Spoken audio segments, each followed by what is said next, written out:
Hey guys, how's it going? My name is Adam. Today I'm going to show you how to see your comments on YouTube. So first of all, go ahead to your App Store, Google Play. And what I'm going to do, I'm going to just double check if my YouTube app is fully updated to the latest version. If it does, just go ahead and do it. And if it doesn't, just add or update the app to the latest version and make sure that you do. And as you can see, there's a new update. So I'm going to demonstrate quickly how it's done. So I'm going to go back to my screen. Go ahead to my browser.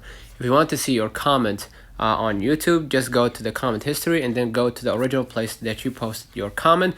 Click tab or tab the content. Basically, I'm going to just go back to my screen. If you want to see, go ahead right here to your YouTube.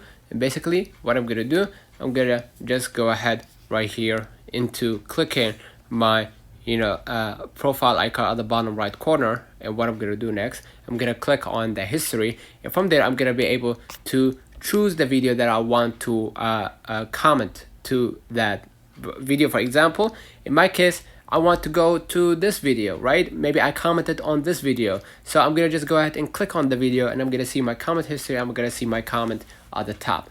Let's turn on the comments. If this video helped you, don't forget to like and subscribe. Don't forget to follow us on social media, and we will definitely see you in the next one.